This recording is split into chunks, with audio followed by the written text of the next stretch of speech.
నమస్తే, welcome to our channel. నేను పద్మిని. ప్రస్తుతం పాటు సీనియర్ జర్నలిస్ట్ ఇమ్మంది రామారావు గారు ఉన్నారు. మాట్లాడదాం సార్. నమస్తే సార్. ప్రశాంత్ కిషోర్ అసలు గేమ్ చేంజర్ పాలిటిక్స్ లో అని ఖచ్చితంగా చెప్పుకోవచ్చు.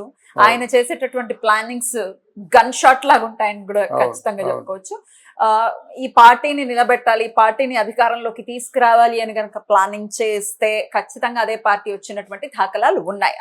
దాని రీత్యా ఇది మాట్లాడటం, ఇది చెప్పడం జరుగుతుంది. రైట్. ఆయన ఒక ఇంట్రెస్టింగ్ అనౌన్స్మెంట్ చేశారు సార్. ఆంధ్రప్రదేశ్ లో కూటమే వస్తుంది అంటూ అనౌన్స్మెంట్ అయితే చేశారు. ఇందులో నిజానిజాలేంటి సార్? ప్రశాంత్ కిషోర్ చెప్పాడంటే నిజాలు అని ప్రశ్నిస్తే మన అమాయకత్వం ఒకటి. ఇప్పుడు ప్రశాంత్ కిషోర్ ఎందుకు చెప్పాడంటే ఈ వైసీపీ వాళ్ళందరూ మాకు 150 పైన వస్తాయంటున్నారు అనమాట. క్లీన్ స్వీప్ అంటున్నారు. క్లీన్ స్వీప్ నుంచి 150 వచ్చారు. 150 పైనే వాళ్ళకి. ఇంకా అంటే వాళ్ళు ఏదైనా సరదాగా హాస్యం ఆడినట్టయితే, కామెడీ చేస్తే చేయొచ్చు, ఎంజాయ్ చేస్తాం. మరీ ఇంత కామెడీగా మరీ ఇంత కామెడీ అంటే కష్టం కదా. అలాగే వైసీపీకి భక్తులు ఉన్నారు కొంతమంది. ఎప్పటికి కూడా వాళ్ళు ఏదో మేధావులు అనుకున్నాం, వాళ్ళు కిందకి జారిపోయి పూర్తిగా నేల జారిపోయి మాట్లాడుతున్నారు. ఎప్పటికీ వైసీపీకి వెళ్ళి చేస్తా అంటారు అన్నమాట. అంతే. అంటే తూర్పు ఒక ఎనలిస్ట్ని చూశాను. ఒక నియోజకవర్గంలో ఒక 8 మండలాలు ఉన్నట్టయితే ఈ ఎనలిస్ట్ చెప్తున్నాడు అన్నమాట. కింద ఒక యాంకర్ అడుగుతుంది, ఇక్కడ ఉభయ గోదావరి జిల్లాల్లో ఎన్ని కలుస్తాయంటే 14 ఎన్నో మొత్తం మండలాలు ఉన్నాయి. ఏం చెప్పాడు, 6 మండలాలు ఉన్నాయి, 6 వైసీపీ అని అనమాట. అదేంటంటే 14 ఉన్నాయి కదా, మీరు 6 అని చెప్తున్నారంటే 14 అయితే ఎంత వస్తాయి చూసుకోండి. 8, 10 వరకు రావచ్చు.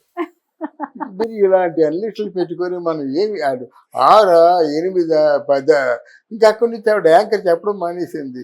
మీరు చెప్పండి నేను చెప్పింది మాట. అది ఇలా అంటే డబ్బులు తిన్నా ఇంత దారుణాన్ని కొట్టుకొట్టారట. మా జర్నలిస్ట్ అనే పదవికి, జర్నలిస్ట్ అంటే మన తాలూకు 5 కోట్ల మందికి ప్రతినిధి. దానికి సమాధానం ఎనలిస్ట్ చెప్పాలి. ఎనలిస్ట్ అని పెద్ద పేరు కాదు కానీ అనుభవం చెప్పాలి. అది ఎనలిస్ట్ అని పేరు పెట్టుకున్నట్టయితే ఈయన మంచి అనలిస్టు. ఎవరు? ప్రశాంత్ కిషోర్. ఆయన ఏదో వీళ్ళ కాంట్రాక్ట్లో తేడా వచ్చింది. తేడా వస్తే అప్పుడే కొంచెం డబ్బు ఇవ్వడం మానేశాడు. మళ్ళీ కాంట్రాక్ట్లో తేడా వచ్చింది. కాంట్రాక్ట్ అయితే ఇప్పుడు వదులుకుంటున్నాను, నేను ఐక్యా చూసుకుంటుంది కానీ నేను ప్రశాంత్ ఆ కంపెనీ వదిలేస్తున్నాను, చేయటం లేదు. ఎప్పుడైతే నరేంద్ర మోదీకి ఇంకెవరో ఉన్నారు, 2, 3 ఉన్నారు. ఈయన కూడా పొజిషన్ తీసుకుందాం అనుకుని వదిలేశాడు అప్పుడు. అయితే ఆయన బాగా తెలివైనడు కదా, పొజిషన్ తీసుకోవాలంటే ఆల్మోస్ట్ 50,000 కోట్ల ఖర్చు పెట్టాలి అనుకోండి. ఆయన ఏదో పార్టీ గీటీ అంతా అని ఇదంతా ఎందుకంటే కామ్గా కూర్చున్నాడు. లాస్ట్ ఇయర్ కలిసినప్పుడు ఆ పాప ఆయన సొమ్ము తిన్న విశ్వాసం బట్టి జగన్మోహన్ రెడ్డి గారు, మీరు జనంలో ఒక వ్యతిరేకత వచ్చేస్తుంది. ఎప్పుడైతే జనంలో ఒక వ్యతిరేకత వచ్చిందో మనం ఎవరు కూడా దాన్ని బాగు చేయలేము. అయితే ప్రజల్లో వ్యతిరేకత ఏమిటంటే మీరు దండన ఎక్కువ చేస్తున్నారు, ప్రతి ఒక్కరిని జైల్లో తోసేస్తున్నారు. జైల్లో ఉన్న వాళ్ళు ఎంతోమంది ఉన్నారు, అంటే ఉద్యోగాలు లేని వాళ్ళు ఎంతోమంది ఉన్నారు. మీ మీద ఒక తిరుగుబాటు వచ్చింది. 5,000 రూపాయలకేమో పోస్ట్ గ్రాడ్యుయేట్ ఉద్యోగాలు పెట్టేసి వాళ్ళకి 5,000 రూపాయలు ఇస్తున్నావు. దానికి కూడా కాగితం కలం లేదు. నువ్వు ఎప్పుడు మానేమంటే మానేయడమే. అలా నీ తాలూకు మినిస్టర్ అంబటి రాంబాబు అన్నమాట. ఇలా ఎవరెవరు ఏమన్నారో, ఇలా పార్టీలో ఎవరెవరు ఎంతెంత డ్యామేజ్ చేశారో చెప్తూ కొంచెం అలర్ట్గా ఉండాలి. నువ్వు సంపదను సృష్టించాలి, అన్ఎంప్లాయ్మెంట్ని సాల్వ్ చేయాలి, పరిశ్రమల్ని రప్పించాలి. మన ఎంతో మంది యువత ఉన్నారు, యువతలో చాలా వ్యతిరేకత ఉంది. తర్వాత ఎందుకు మీ గవర్నమెంట్ మీద ఒక అంటే ఈ మందు పోయించడం వలన చాలామంది తాగిన వాళ్ళలో 30% చనిపోయారని రికార్డెడ్గా ఉంది. అలాగే ఎప్పుడూ మన ఆంధ్రప్రదేశ్కి లేనిది గంజాయిని కొన్ని 100 ఎకరాల్లో పండిస్తున్నారు. పాడేరులో, అరకు వ్యాలీస్ ఆ ప్రాంతంలో గంజాయికి సంబంధించినటువంటి ఎక్స్పోర్ట్లు అన్నీ ఇక్కడి నుంచే జరుగుతున్నాయి. కొకైన్, డ్రగ్స్ అన్నిటికీ నిలయం అయిపోయిందన్నమాట. అంటే which is the bad state in India అంటే నథింగ్ బట్ ఓన్లీ ఆంధ్రప్రదేశ్ అంటారు. ఇట్లాంటి పరిస్థితి వచ్చినందుకు మీరు జాగ్రత్త పడండి అంటే నువ్వు చెప్పేది నీకు నాకు తెలుసు బోర్డంత తాయిలాలు ఇస్తున్నాను నేను 1వ తారీఖు మార్నింగ్ వెళ్ళేసరికి ఏమో వాడికి పెన్షన్ ఇచ్చేస్తున్నానని ఆయన తాలూకు ధైర్యం అని చెప్పాడు. ముఖ్యంగా అక్కడ ఉన్నటువంటి పెద్ద ఒక అంటే దేనికి పనికిరాని వ్యక్తి ఎవరైనా ఉన్నారంటే సజ్జల. నేను అలాగంటే కానీ నాకు మనసు తృప్తిగా ఉండదు.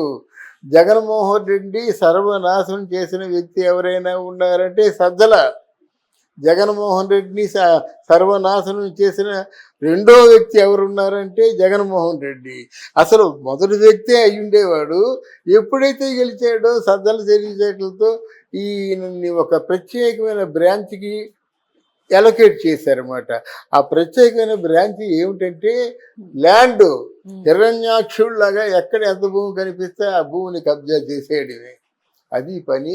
ఇప్పుడు కొన్ని వందల ఎకరాలు కబ్జా చేశారు కనుక జగన్మోహన్ రెడ్డి గారు తెలివిగా నేను విశాఖపట్నాన్ని రాజధానిగా ఉంచుతాను, నేను గెలిచినట్టయితే విశాఖపట్నమే రాజధాని అనేటువంటి ఇన్ని పిచ్చి మాటలు మాట్లాడిన తర్వాత ప్రతి ఒక్కడు కూడా ఓడిపోయిన నాయకుడు కూడా వైసీపీ గెలుస్తుంటే ఎలాగవుతుందండి?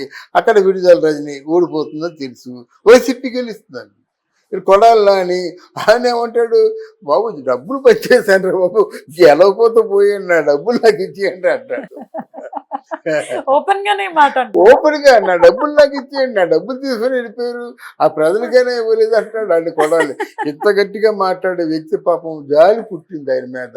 ఇంకా అనిల్ కుమార్ యాదవ్, పేర్ని నాని, ఇలా చూసుకుంటే ప్రతి ఒక్కరు కూడా ఎవరి మట్టుకు వాళ్ళు ఓడిపోతున్నారు.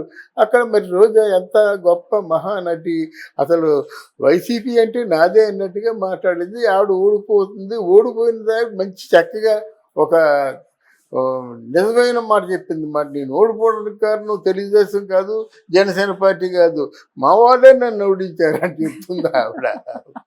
ఇంత హాస్యాస్పదం అయిపోతున్నప్పుడు అందరూ ఇప్పుడు కూడా జగన్మోహన్ రెడ్డి గెలిచేస్తాడు అంటారన్నమాట.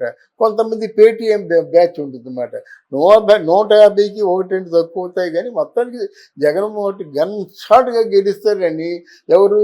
ఒకడు ద్రోణాచార్యుడు, ఒకడు భీష్మాచార్యుడు, ఒకడు కృపాచార్యుడు, ఇటువంటి అష్టదిగ్గజాలు లాంటి వైసీపీ పేటీఎం బ్యాచ్ ఉంది కదా, వాళ్ళు ఇప్పుడు సిగ్గు లేకుండా చెప్తున్నారన్నమాట.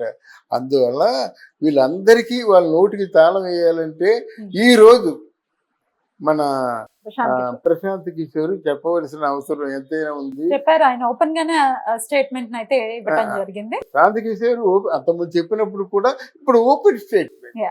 అందువలన తప్పకుండా కూటమి గెలుస్తుందని మనమే చెప్పాం కదా.